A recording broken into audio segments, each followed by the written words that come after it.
தரிசனம் காணும் இதய கண்கள். Eye of the heart that sees visions. எபேசியர் 1:19. தாம் கிறிஸ்துவை மரித்தோரிலிருந்து எழுப்பி அவரிடத்தில் நடப்பித்த தமது பலத்த சத்துவத்தின் வல்லமைப்படியே விசுவாசிக்கிறவர்களாகிய நம்மிடத்திலே காண்பிக்கும் தம்முடைய வல்லமையின் மகா மேன்மையான மகத்துவம் இன்னதென்றும் நீங்கள் அறியும் படிக்கு அவர் உங்களுக்கு பிரகாசமுள்ள மனக்கண்களை கொடுக்க வேண்டுமென்றும் வேண்டிக் கொள்ளுகிறேன். அவர் உங்களுக்கு பிரகாசமுள்ள மனக்கண்களை கொடுக்க வேண்டுமென்று வேண்டிக் கொள்கிறேன். அங்கே மொழிபெயர்ப்பாளர்கள் பிரகாசமுள்ள மனக்கண்கள் என்று எழுதியிருக்கிறார்கள். கிரேக்க வேதாமத்திலே ஆப்தல்மாஸ் டெஸ் கார்டியாஸ் என்று போடப்பட்டிருக்கிறது.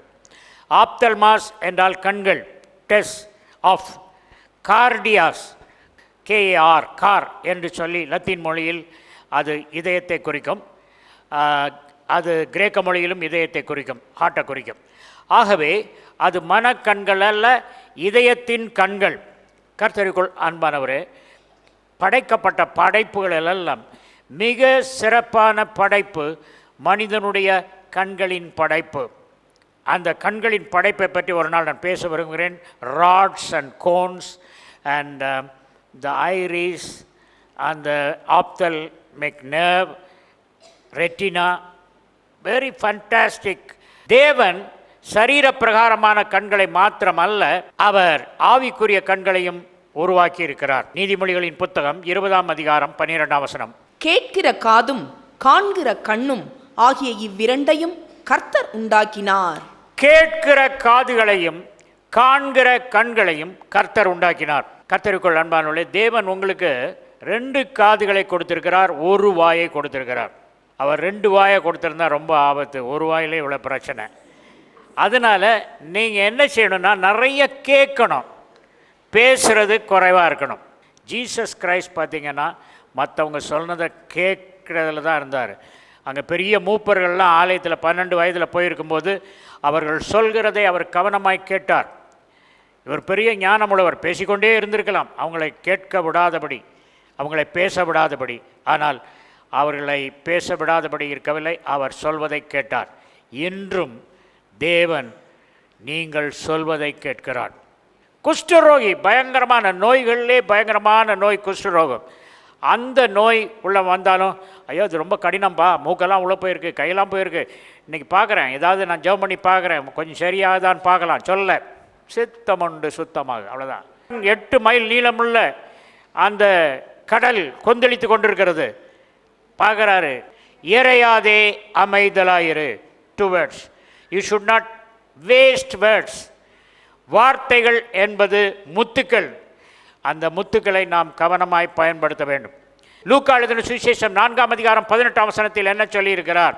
கர்த்தருடைய ஆவியானவர் என்மேல் இருக்கிறார், தரித்திரருக்கு சுவிசேஷத்தை பிரசங்கிக்கும்படி என்னை அபிஷேகம் பண்ணினார், இருதயம் நறுங்குண்டவர்களை குணமாக்கவும், சிறைப்பட்டவர்களுக்கு விடுதலையையும், குருடருக்கு பார்வையையும் பிரசித்தப்படுத்தவும், நொறுங்குண்டவர்களை விடுதலையாக்கவும், கர்த்தருடைய அனுக்கிரக வருஷத்தை பிரசித்தப்படுத்தவும் என்னை அனுப்பினார் என்று எழுதியிருக்கிற இடத்தை அவர் கண்டு. ஏசாயாவில் எழுதியிருக்கிறது, அவர் இந்த காரியங்களை எல்லாம் செய்வார் என்று. கண் பார்வையற்றவர்களுக்கு அவர் கண் பார்வை தந்தார். அவர் கண் பார்வை சரீர பிரகாரமான கண் பார்வை மாத்திரமல்ல, பர்த்திமை குருடனுக்கு அவர் கண் பார்வை கொடுத்தார். அது ஃபிசிக்கல் ஐ. ஆனால் அவனுக்கு கண் பார்வை கொடுக்கறதுக்கு முந்தையே ஸ்பிரிச்சுவல் ஐயை கொடுத்தார். இஸ்ரவேல் நாட்டில் அங்கே அரசாங்கம் பிச்சை எடுக்கிறவர்களுக்கு ஒரு கோட் கொடுக்கும், அதுதான் பிச்சை எடுக்க லைசன்ஸ். அந்த கோட் போட்டால் என்ன அர்த்தம்? He is a genuine beggar, you can help. அந்த கோட்டுக்கு என்ன அர்த்தம்? இவருக்கு நீங்கள் கொடுக்கலாம், உண்மையிலே குருடன் தான். ஏன்னா நிறைய பேர் கண்ணை மூடிட்டு குருடனாக இருக்கேன், செய்யுங்க, உதவி செய்யுங்கன்னு நடிக்கலாம். அதனால் அந்த சனகரிப் சங்கம் டெஸ்ட் பண்ணி இவனுக்கு கொடுக்கலான்னு சொல்லிட்டு அந்த கோட் கொடுப்பாங்க. அதனால் அந்த பிச்சை எடுக்கிறவங்களாம் கண்ணு தெரியாதவங்க அவங்களாம் அந்த கோட் போட்டுக்கணும். இவன் என்ன செய்தானா, ஆவிக்குரிய கண்கள் திறந்த உடனே சரீர கண்கள் திறக்கும் என்ற நம்பிக்கை வந்தது. தாவீதின் குமாரனே எனக்கு இறங்கம்னு சொன்னான். சொல்கிறதுக்கு முந்தி அவன் கோட்டை அந்த லைசன்ஸ், பிச்சை எடுக்கிறதுக்கு லைசன்ஸ், கவர்மெண்ட் கொடுத்த லைசன்ஸை கடத்தி எறிஞ்சிட்டான். ஏன் அதை கடத்தி எறிஞ்சிட்டான்? எவனா தூக்கிட்டு போயிடுவான் போகஸா, அவன் போட்டுக்கிட்டு பிச்சை எடுக்க போயிடுவான். ஏன்னா இட்ஸ் லீகல் லைசன்ஸ். ஆனால் எரிஞ்சிட்டான். ஏன்? அவன் கண்ணு திறந்துச்சு. தாவீதின் குமாரன்ட்ட போட்டான். என் கண், ஆவிக்குரிய கண் திறந்ததுனால கோட்டை கலத்தி போட்டேன், இப்போ சரீர கண்கள் திறக்க போகுது அப்படின்னா. அதே மாதிரி மேத்யூஸ் காஸ்பல் சாப்டர் 15, சிரோபெனிக்கியாள் அவள் வந்து கேட்குறாள், என் மகள் ரொம்ப பிசாசு பிடிச்சி கஷ்டப்பட்டுருக்கான்னு. சீஷர்கள் துரத்தி விடுங்கன்றாங்க. இயேசு கிறிஸ்து திஸ் இஸ் நாட் த டைம்னு சொல்கிறாங்க. அவள் போகவே இல்லை. Wrong time, wrong place, wrong answer from disciples, wrong answer from Jesus. இவ்வளவும் இருந்தால் சரி போயிட்டு இன்னொரு நாள் வரேன்னு போயிருக்கணும் போல. ஒரு பாயிண்டில் அவள் சொல்கிறா, தாவீதின் குமாரனே எனக்கு இறங்கும் அப்படின்னு சொல்கிறா. அவள் கண்கள் திறந்துருச்சு. When she said son of David, the word son of David comes in the New Testament 15 times. எல்லாம் இயேசு கிறிஸ்துவை குறிக்குது. நீங்கள் இயேசு கிறிஸ்து யோசேப்பின் தந்தை அல்ல, சன் ஆஃப் டேவிட். வேதாகமத்திலே தாவீதின் குமாரன் வருவார் என்று சொல்லி இருக்கிறது. ஆகவே when you tell son of David, that means Joseph is not the father of Jesus, Father God, பரமபிதா தான் இவருக்கு தந்தை என்று சொல்லி அறிக்கையிடுகிறீர்கள். Son of God, two words have got such a great meaning. You can't simply say that. You have to have spiritual eyes open. ஆகவே இயேசு கிறிஸ்து அந்த கண்களை, ஆவிக்குரிய கண்களை திறந்தார். பின்பு சரீர கண்கள் திறக்கப்பட்டன என்று பார்க்கிறோம். பாருங்க, வாழ்நாள் முழுவதும் குற்றம் செய்து, கொலை, விபசாரம், பயங்கரமான குற்றம் செய்து சிலுவையில் தொங்கிக் கொண்டிருக்கிறான் ஒரு கள்வன். அவன் இயேசு கிறிஸ்துவை பார்த்தவுடன் அவன் கண்கள் திறக்கப்பட்டது. கண்கள் திறக்கப்பட்டதினாலே சிலுவையில் ஆணியடிக்கப்பட்டு தொங்கிக் கொண்டிருக்கும் அந்த கள்வன் சொல்லுகிறான், உம்முடைய ராஜ்யத்தில் வரும் பொழுது. யார் சொன்னால் உனக்கு ராஜ்யம் இருக்குன்னு? ராஜ்யத்தை பார்த்தான். Jesus open the spiritual ice. இந்த பக்கம் ஒரு கள்வன், இந்த பக்கம் ஒரு கள்வன். ஒரு கள்வனுடைய கண்களை அவர் திறந்தார். அவன் ராஜ்யத்தை கண்டான். நம்முடைய ராஜ்யத்தில் வரும்பொழுது அடியனை நினைத்தருளும் என்று சொன்னான். இயேசு கிறிஸ்து பூலோகத்தில் இருந்த நாட்களில் பார்வையற்றோருக்கு பார்வை வழங்கினார். ஆவிக்குரிய கண்களை திறந்தார். அதைத்தான் நான் இப்போ சொல்லிட்டு இருக்கேன். ஆகவே இயேசு கிறிஸ்து நேற்றும் இன்றும் என்றும் மாறாதவர். ஆகவே அன்று பர்த்திமேயுவின் கண்களை திறந்தவர், சிலுவையில் தொங்கிக் கொண்டிருக்கிற மனிதனுடைய ஆவிக்குரிய கண்களை திறந்தவர். அவரிடத்தில் நீங்கள் நேற்றும் இன்றும் என்றும் மாறாதது இருப்பதினாலே என் கண்களை, ஆவிக்குரிய கண்களை திறந்தருளும் என்று சொல்ல வேண்டும். அவர் உங்களுக்கு கலிக்கம் போடுவார். லவோதிக்கேயா திருச்சபையின் மக்கள், அங்கே ஒரு சிறப்பு மருந்து இருந்தது, டெப்ரா ஃப்ரிஜியா. கண்ணுக்கு போட்டால் அந்த மருந்து கண் பார்வை தெளிவாய் கொடுக்கும். ஆனால் அந்த மக்களை பார்த்து, உனக்கு கண்ணு தெரியல, நீ பார்வை அடையும்படிக்கு என்னிடத்தில் வா, உனக்கு நான் கலிக்கம் போடுவேன். I will apply some medicine, spiritual medicine to you so that you can see என்று சொல்லி அங்கே லவோதிக்கேயா திருச்சபையின் மக்களுக்கு சொல்கிறதை பார்க்கிறோம். நம்முடைய மைண்ட் வந்து ரொம்ப அஜிடேட்டட், கொந்தளிக்கும் கடலை போல் இருக்கிறது. அது அமைதிப்பட்டால்தான் ஆண்டவருடைய குரலை நீங்கள் கேட்க முடியும். ஆகவே I want read a couple of verses for that. சங்கீதம் 46:10. நீங்கள் அமர்ந்திருந்து நானே தேவனென்று அறிந்து கொள்ளுங்கள். அமர்ந்திருக்க தான் தெரியாது. அஜிடேஷன், குழப்பங்கள். படுத்தா போதும் ஒரே ஒரே, நிம்மதியாக தூங்க முடியல. அடுத்தது 62ஆம் சங்கீதம் 1ஆம் வசனம். தேவனையே நோக்கி என் ஆத்துமா அமர்ந்திருக்கிறது, அவரால் என் ரட்சிப்பு வரும். தேவனின் செயலுக்காக நான் மௌனமாய் காத்திருக்கின்றேன், எனக்கு மீட்பு கிடைப்பது அவரிடமிருந்தே. மௌனமாய் காத்திருக்கணும். எரிகோவின் மதில் சுவரை சுற்றி வரும்பொழுது தேவன் சொன்னார், யாரும் பேசக்கூடாது. 6 தடவை சுற்றி வரும்போது நீங்கள் பேசக்கூடாது. ஏன்னா அவங்களுக்கு ட்ரைனிங் கொடுக்குறார். 6 நாள் ட்ரைனிங். நீங்கள் பேசாமல் இருந்தீங்கன்னா 7ஆம் நாள் நீங்கள் பேசாமல் தான் இருப்பீங்க. பேசுன்னு சொன்னால் தான் பேசுவீங்க. So God was giving in the Old Testament முறுமுறுக்கிற மக்களை பார்த்து 6 நாள் அவங்களுக்கு ட்ரைனிங் கொடுத்து அவங்கள சைலண்ட் ஆக்கினார். 7ஆம் நாளில் சத்தம் போடுங்கன்னாரு. அந்த சத்தம் போட்ட உடனே மதில் சுவர் தரைமட்டமாய் விழுந்தது என்று பார்க்கிறோம். அமைதியாய் இருக்கிறவர்கள் தேவனுடைய செய்தியை பெற்றுக்கொள்வார்கள்.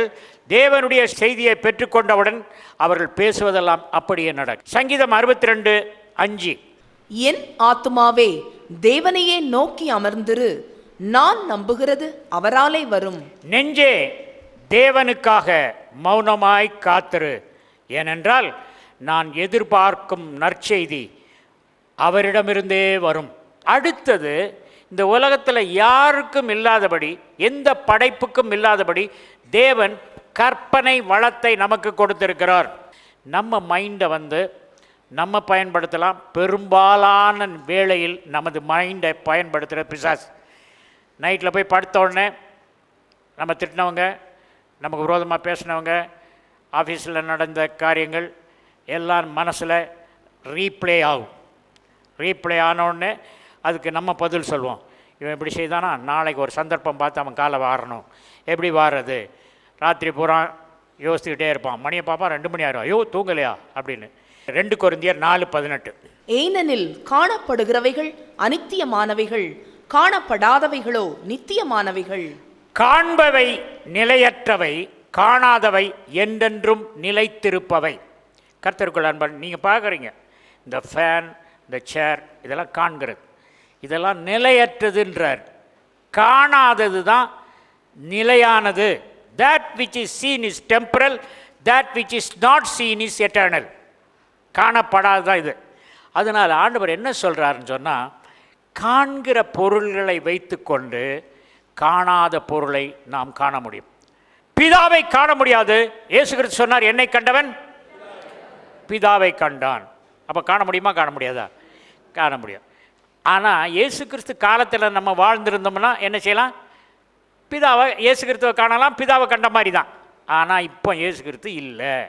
அப்போ அதுதான் அவர் என்ன சொல்லியிருக்காரு, கம்யூனியனில் அப்பமும் திராட்சை ரசமும் கொடுத்துட்டு, எப்பா நான் இல்லைப்பா, இந்த அப்பந்தான் நான் என் சரீரம், இந்த கிரேப் ஜூஸ் தான் என் ரத்தம். இதை பார்த்தா இந்த காண்கிறதுலேருந்து காணாத இயேசுவை நீ காணலாம். காணாத இயேசுவை காணும்போது காணாத பிதாவை காணலாம். வேதம் சொல்லுகிறது, சரீர பிரகாரமாக தேவத்துவத்தின் பரிபூர்ணமெல்லாம் கிறிஸ்து இயேசுவில் சரீர பிரகாரமாக இருந்தது. The fullness of Godhead was bodily present in Jesus Christ அப்படின்னு பைபிளில் சொல்லியிருக்கு. அப்போது நீங்கள் கையில் வச்சுருக்க அப்போ என்னது? பாவம் செய்யாத இயேசுவின் சரீரம். நீ அப்பத்தை பார்க்குறியா, அப்பத்துக்கு பின்னால் இருக்கிற இயேசுவின் சரீரத்தை பார்க்குறியா? ஏர் டிக்கெட் இப்போல்லாம் டிக்கெட்டாக வந்துடுச்சு. ஒரு பேப்பர் தான். அந்த பேப்பர் என்ன விலை? A4 ஷீட்டில் ஏர் டிக்கெட் வச்சுருக்கீங்க மெட்ராஸ் போகிறதுக்கு. என்னங்க 6000 ரூபா கொடுத்தா ஒரு பேப்பர் கொடுக்குறீங்க, 6000 ரூபாய்க்கு இதுதானா? அப்புறம் அதுக்கு மேலே என்ன தருவாங்க உங்களுக்கு? அதை வச்சுட்டு the face value of the paper is 25 paisa. But the intrinsic value, the paper gives you to get into the plane, take cashew nuts, drink Coca-Cola and then fly. அப்போ அந்த ஒரு பேப்பரில் அவ்வளோ இருக்குது. பேப்பரில் இது என்னங்க பேப்பர்னு சொல்லி கிழிச்சு போட்டுறீங்களா? அதை கவனமாக கொண்டு காட்டுறீங்க, ஐடி கார்டை காட்டு உள்ளே போகிறீங்க. அதை மாதிரி டிக்கெட்டில் பார்க்க முடியுது ஃப்ளை பண்ணணுன்னு, ஆனால் ப்ரெட்டில் ஜீசஸை பார்க்க முடியாது. ஏன் பார்க்கல? யாரும் சொல்லித்தரல. பாருங்கள். அதுக்கப்புறம் அவருடைய சரீரம், நம்முடைய இரத்தமெல்லாம் பொல்யூட் ஆயிருக்கு. என் தாய் என்னை பாவத்தில் கற்பம் தரித்தாள். நம்முடைய ரத்தமே பொல்யூட் ஆயிடுச்சு. ஆதாமின் நாட்கள்லேருந்து அவர் பிளட் இஸ் பொல்யூட்டட். ரத்தம் எலும்பு மஜ்ஜையில் உருவாகிறது. போன் மேரோவில் தான் ரத்தம் உருவாது.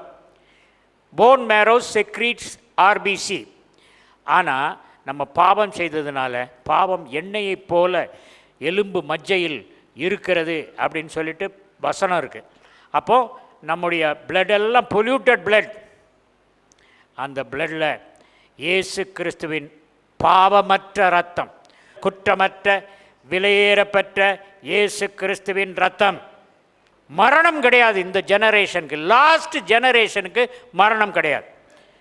1 கொரிந்தியர் 15:26. பரிகரிக்கப்படும் கடைசி சத்துரு மரணம். முடிவுக்கு கொண்டு வரப்படும் கடைசி சத்துரு, லாஸ்ட் எனிமி இஸ் டெத். கர்த்தருக்குள் அன்பானவர்களே, வேறு எந்த ஜெனரேஷனை விட இந்த ஜெனரேஷன்லாம் செத்தவங்களை நிறைய பேர் உயிரோடு எழுப்பியிருக்காங்க. டேவிட் ஹோகன் மோர் தென் 250 பீப்புளை ரைஸ் பண்ணியிருக்கார். மரித்தோரை உயிரோடு எழுப்புவது நம்முடைய காலத்தில் அதிகமாக இருக்குது. ஏன்னா நம்ம வாழ்கிற காலம் கடைசி காலம்.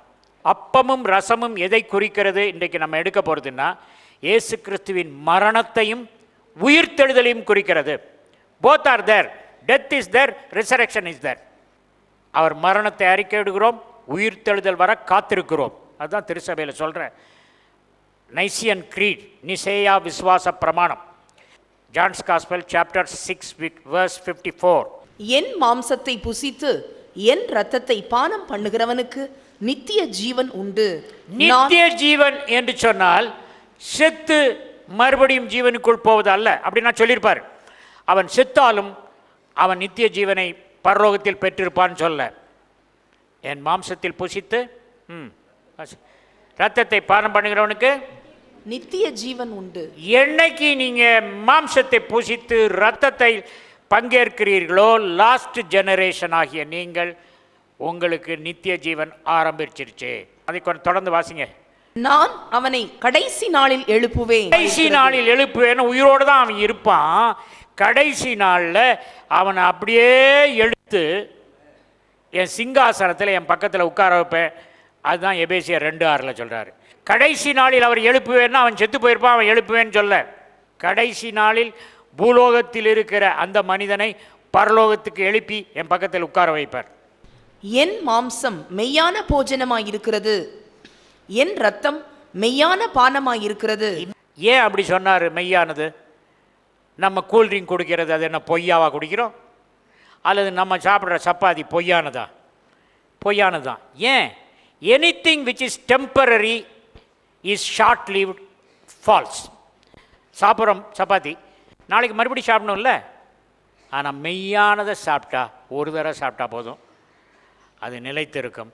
எபிரேயர் 1:3. இவர் அவருடைய மகிமையின் பிரகாசமும் அவருடைய தன்மையின் சொரூபமாயிருந்து சர்வத்தையும் தம்முடைய வல்லமையுள்ள வசனத்தினாலே தாங்குகிறவராய், தம்மாலே தாமே நம்முடைய பாவங்களை நீக்கும் சுத்திகரிப்பை உண்டு பண்ணி உன்னதத்திலுள்ள மகத்துவமானவருடைய வலது பார்சத்திலே உட்கார்ந்தார். இயேசு பிதாவின் மகிமையின் சுடரொளி.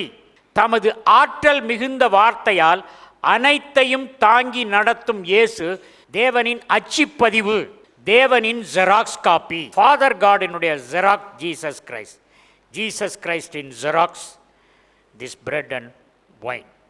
So from this you can see the original. Seeing this you can believe the original and get the blessing. தானியேலின் புத்தகம் 4ஆம் அதிகாரம் 10ஆம் வசனம். நான் படுத்திருந்த போது என் தலையில் தோன்றின தரிசனங்கள் என்னவென்றால், இதோ தேசத்தின் மத்தியிலே மிகவும் உயரமான ஒரு விருட்சத்தை கண்டேன். தானியேலின் புத்தகத்தில் தானியேல் சொல்றாரு, நான் படுத்திருக்கும் போது தரிசனத்தை கண்டேன். தானியேலின் புத்தகத்தில் கண்டான் என்னும் பதம் எத்தனை தடவை வருது அப்படின்னு எண்ணி பார்த்தபோது, கண்டான்கிற பதம் 13 தடவை வருது.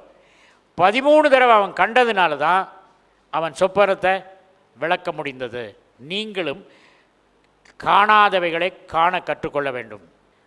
ரட்சண்யம் என்னும் தலை சீரா, ஹெல்மெட்னு போட்டிருந்தா எல்லாருக்கும் புரியும். ரட்சண்யம்ங்கிறது ஹெல்மெட். தூங்க போகும்போது, ஆண்டவரே எல்லாரும் தூங்க போகும்போது ஹெல்மெட்டை கலத்துவாங்க, நான் ரட்சண்யம் என்னும் ஹெல்மெட்டை போட்டுக்கிறேன். அதனால there shall be no alien invasion. வெளியே இருந்து எந்த பிசாசும் அங்கேருந்து ட்ரீமை கொண்டு வந்தால் அந்த ஹெல்மெட்டில் அடிபட்டு ரிட்டர்ன் ஆயிடணும், பந்து சுவரில் பட்டு வெளியே வர மாதிரி. அப்படி ஜெபம் பண்ணுங்க, உங்களுக்கு கெட்ட சொப்பனம் வராது. தானியேல் எரேமியா தீர்க்க தரிசனத்தை வாசிக்கிட்டு இருந்தாராம். தானியேல் எரேமியா தீர்க்க தரிசனத்தை வாசிக்கிட்டு இருக்கும்போது he was reading எரேமியா 29:10. பாபிலோனிலே 70 வருஷம் நிறைவேறின பின்பு நான் உங்களை சந்தித்து உங்களை இவ்விடத்துக்கு திரும்பி வர பண்ணும் படிக்கு. பாபிலோன்ல இருக்கிறான் சிறையிருப்புல தானியேல். எரேமியா சொல்லியிருக்கான் 70 வருஷம் தான் சிறையிருப்பு, 70 வருஷத்துக்கு அப்புறம் ரிலீஸ் ஆயிரும்ட்டு. இப்போ 70 வருஷம் முடிய போகுது. அப்போ தானியேல் என்ன பண்ணுறான்னா, ரிலீஸ் ஆன மாதிரி கற்பனை பண்ணுறான். இப்போ பாபிலோனில் தான் இருக்கான், சிறையிருப்பில் தான் இருக்கான். ஆனால் அவன் என்ன இமேஜின் பண்ணுறான், நான் ரிலீஸ் ஆகிட்டேன் அப்படின்னு கற்பனை பண்ணுறான். அவன் வீட்டில் மாடியில் ஜன்னலை திறந்து எருசலேமை நோக்கி ஒரு ஜன்னல் போட்டிருக்கான் வீட்டில். அவன் என்ன செய்கிறான், எருசலேமை நோக்கி பார்க்குறான். பாபிலோன்லேருந்து எருசலேம் 1500 மைல் தள்ளி இருக்கு. அந்த ஜன்னல் வழியை பார்த்தா எருசலேம் தெரியுமா? எருசலேம் தெரியாது, பாபிலோன் சூப்பர் மார்க்கெட் தான் தெரியும். ஆனால் எல்லாரும் பாபிலோன் சூப்பர் மார்க்கெட்டை ஜன்னல் வழியை பார்ப்பாங்க. தானியேல் எருசலேமை ஜன்னல் வழியை பார்க்குறான். ராஜா சொல்லியிருக்கான், யாரையும் வணங்கக்கூடாதுன்னு சொன்னபோது, யாருடா இந்த ராஜா சொல்கிறது வணங்கக்கூடாதுன்னு சொல்லிட்டு, நான் வணங்குவேன். ஏன்? நான் லிபரேட் ஆகிட்டேன், நான் சிறைச்சி கால கைது இல்லையே, அதனால தான் அவன் வணங்கினான். தானியேல் 6:10. தானியேலோ வென்றால் அந்த பத்திரத்துக்கு கையெழுத்து வைக்கப்பட்டதென்று அறிந்த போதிலும் தன் வீட்டுக்குள்ளே போய் தன் மேல் அறையிலே எருசலேமுக்கு நேராக பலகணிகள் திறந்திருக்க அங்கே தான் முன் செய்து வந்தபடியே தினம் 3 வேளையும் தன் தேவனுக்கு முன்பாக முழங்கார் படியிட்டு ஜெபம் பண்ணி ஸ்தோத்திரம் செலுத்தினான். அவன் ஜெபம் பண்ணான். எரேமியாவுக்கு 70 வருஷம் சொன்னீங்களே ஸ்தோத்திரம், இப்போ நான் எருசலேமை பார்க்குறேன் ஸ்தோத்திரம், நான் இப்போ பாபிலோனில் இல்லை எருசலேமில் இருக்கேன், அதுதான் ஸ்தோத்திரம் அப்படின்னு சொன்னான். அபகுக்கு ரொம்ப கோபம், மூக்குக்கு மேலே. அவன் ஒரு சோல்ஜர். அந்த அவன் வசிக்கிற ஊருக்கு வெளியே ஒரு காவற்கூடம் இருக்குது, அதாவது வாட்ச் டவர். அது உயரமான கோபுரம், லைட் ஹவுஸ் மாதிரி. அதிலிருந்து போய் பார்ப்பான், டியூட்டி போட்டிருப்பாங்க, போய் பார்க்கணும் எதிரிகள் வர்றாங்களா அப்படின்னு. வந்தாக்கி அலாம் அடித்து அல்லது எக்காலம் ஊதி சோல்ஜர்ஸ் எல்லாம் யுத்தத்துக்கு கொண்டு வரணும். அப்படி இருக்கும்போது அவன் என்ன செய்கிறான்னா, அவனுக்கு கோபம் வந்துருச்சு. ஏன்னா கல்தேயர் வந்து அவங்க நாட்டை சிறைப்பிடிச்சிடுறாங்க. இவருக்கு ரொம்ப கோபம். நாங்கள் இஸ்ரவேல் மக்கள், தேவனுடைய ஜனம், கல்தேயர்கள் யூஸ்லெஸ் ஃபெல்லோஸ், அவங்க எங்களை சிறைப்பிடிச்சிருக்காங்க, நீங்கள் ஏன் எங்களை விட்டீங்க? இந்த கேள்வி எனக்கு சொல்லித்தான் ஆகணும் அப்படின்னு சொல்லி அங்கேருந்து கேள்வி கேட்குறான். அபகுக் 2:1-2. நான் என் காவலிலே தரித்து அரணிலே நிலை கொண்டிருந்து அவர் எனக்கு என்ன சொல்லுவார் என்றும் அவர் என்னை கண்டிக்கும் போது நான் என்ன உத்தரவு சொல்லுவேன் என்றும் கவனித்து பார்ப்பேன் என்றேன். கவனித்து பார்ப்பேன், கவனித்து பார்ப்பேன். பால் யாங்கிச்சோ சொல்கிறார், you should have, if you want a cycle, you write about the cycle. Philips cycle இந்த மாதிரி மாடல், இந்த மாதிரி இருக்கணும், பெல் இருக்கணும், எல்லாத்தையும் இது பண்ணி கற்பனை பண்ணி நீ அதை இது பண்ணு. மாப்பிள்ளை வேணுமா? என்ன மாதிரி மாப்பிள்ளை, எத்தனை அடி உயரம், என்ன வேலை பார்க்கணும் போட்டு அதை வந்து அடகாக்கணும். You have to brood over. Dream is one time event, brooding is continuous dream. தொடர்ந்து கனவு காணும். நீங்கள் எது நினைக்கிறீங்களோ அதை தான் பார்ப்பீங்க. நீங்கள் கண்டது உருவாகும். இயேசு கிறிஸ்து உலகத்தில் எப்பொழுதுமே தரிசனத்தை கண்டார், எப்பொழுதுமே பிதாவின் குரலை கேட்டார். உங்களுக்கு ஒரு மாதிரியை வைத்து போனேன்னு சொல்கிறார். அப்படின்னா என்ன அர்த்தம்? அவர் எப்பொழுதும் பிதாவின் தரிசனத்தை பார்த்தது போல அவர் நமக்கு மாதிரியாக இருப்பதனாலே நாமும் தரிசனத்தை எப்பொழுதும் பார்க்க வேண்டும். அவர் பிதாவின் குரலை எப்பொழுதும் கேட்டதினாலே நாமும் பிதாவின் குரலை கேட்க வேண்டும். இந்த 2 வசனத்தை மனப்பாடம் பண்ணி நீங்கள் சொல்லிகிட்டே இருங்க. கிறிஸ்து நீங்கள் மாதிரின்னா உங்கள் மாதிரி, நான் ஒரு மாதிரியாக இருக்கேன், ஆனால் இப்போ உங்கள் மாதிரியாக மாறணும். அதனால் இந்த வசனத்தை சொல்கிறேன், உங்கள் மாதிரியாக என்னை மாற்றுங்க. யோவான் 5:18-19. அவர் ஓய்வு நாள் கட்டளையை மீறினதுமல்லாமல் தேவனை தம்முடைய சொந்த பிதா என்றும் சொல்லி தம்மை தேவனுக்கு சமமாக்கினபடியினாலே யூதர்கள் அவரை கொலை செய்யும்படி அதிகமாய் வகை தேடினார்கள். அப்பொழுது இயேசு அவர்களை நோக்கி, மெய்யாகவே மெய்யாகவே நான் உங்களுக்கு சொல்லுகிறேன், பிதாவானவர் செய்ய குமாரன் காண்கிறது எதுவோ அதையே அன்றி வேறொன்றையும் தாமாய் செய்ய மாட்டார். அவர் தாமாய் ஒன்றும் செய்ய மாட்டார். நீங்கள் தாமாய் எதை செய்கிறீங்களோ அதுக்கு பரலோகம் உங்களுக்கு போடுற மார்க் 0. ஆனால் தேவ கிருபையில் நீங்கள் எதை செய்கிறீங்களோ அதுக்கு தான் மார்க். அதான் சொல்லியிருக்காரு, என்னை அல்லாமல் உங்களால் ஒன்றும் செய்ய முடியாது அப்படின்னு பிதாவாகிய தேவன் இயேசுவுக்கு சொன்னாரா? இயேசு நமக்கு சொன்னாரா? சொல்லுங்கள். நம்மளை பார்த்து சொன்னார், என்னை அல்லாமல் உங்களால் ஒன்றும் செய்ய முடியாதுன்னா அவர் எல்லாம் நம்ம காட்டினா தானே அது எப்படி நம்ம செய்ய முடியும்? அவர் வார்த்தையை வச்சு தான் பிடிக்கணும். அவர் மறக்கலை, வார்த்தையை மறக்க மாட்டார். நம்ம மறந்துருக்குமான்னு பார்ப்பார். அதான் சொன்னார், பூலோகத்தில் நீ எதையோ கட்டவிழ்க்கிறியோ பரலோகத்தில் நான் கட்டவிழ்த்துறேன், ரிலீஸ் பண்ணிடுவேன் அப்படின்றார். அவர் என்ன சொல்கிறாரு? நீ கழுத்து போடுறதுக்கு முந்தையே பரலோகத்து சீலை நான் போட்டுடுறேன், நீ கழுத்து போட்டு வச்சுக்கோ. அவர் பரலோகத்து சீலை போட்டார், நம்ம கழுத்து இன்னும் போடல. அதனால தான் அவர் பார்க்குற மாதிரி பார்க்கல. ஜான் 8:38. நான் என் பிதாவினிடத்தில் கண்டதை சொல்லுகிறேன். பிதாவினிடத்தில் கண்டதை அவர் செய்தார், பிதாவினிடத்தில் கேட்டதை அவர் பேசினார். அப்போஸ்தலனாகிய யோவான். அப்போஸ்தலனாகிய யோவான் வந்து வயசு காலத்தில் பத்மு தீவில் நிலக்கரி சுரங்கத்தில் வேலை பார்த்துக்கிட்டு இருக்கான். ஒரு குகையில் போய் தங்கியிருக்கான். வீடு கிடையாது, குகையில் தங்கிட்டு 93 வயசு. 93லேருந்து 94 வயசு உள்ள அப்போஸ்தலன் ஜான், அவனுக்கு என்ன ஆசைன்னா, அவன் வாழ்கிறதுக்கு 30 வருஷத்துக்கு முந்தி வாழ்ந்த அப்போஸ்தலனாகிய பவுல் வந்து, நான் பரதீசுக்கு சென்றேன், சரீரத்தில் போனேனோ சரீரம் இல்லாமல் போனேனோ எனக்கு தெரியாது அப்படின்னு சொல்லி தான் அனுபவத்தை எழுதியிருக்கார் கொரிந்தியரில். இதை படித்தோடனே யோவான் அப்போஸ்தலன் சொல்கிறான், கர்த்தாவே இந்த பவுலை மாத்திரம் போனான்றீங்க பரதீசுக்கு, நான் போக முடியாதா அப்படின்னு சொல்லி ரொம்ப ஆவலாயிடுச்சு. உடனே ஆண்டவர் அவனுக்கு என்ன செய்தார், நீ போவப்பா, நீ போவ, ஏன் நீ ஆசைப்பட்டல, எந்த ஆசை உங்களுக்கு அதிகமாக இருக்கோ, your desire has to reach a boiling point, then you will get it. Revelation 4:1. இவைகளுக்கு பின்பு இதோ பரலோகத்தில் திறக்கப்பட்டிருந்த ஒரு வாசலை கண்டேன். அப்போஸ்தலனாகிய பவுலுக்கு இதை கொடுத்தீங்களே, எனக்கு தரமாட்டீங்களா? சமாரியா ஸ்திரீட்ட பேசுனீங்களே, என்கிட்ட பேச மாட்டீங்களா? மரியாள்கிட்ட பேசுனீங்களே, பேச மாட்டீங்களா? அப்போஸ்தலனாகிய பவுலுக்கு காட்டினது எனக்கு காட்ட மாட்டீங்களா? நீங்கள் ஆண்டவர்கிட்ட கேள்வி கேட்கணும், பேசணும், அப்போ அவர் ரெஸ்பாண்ட் பண்ணுவார். ஏன்னா அவர் கேட்கக்கூடாதபடிக்கு காது இல்லாதவர் அல்ல, பேசக்கூடாதபடிக்கு வாய் இல்லாதவர் அல்ல. இதையும் சொல்லிக்கணும் நம்ம.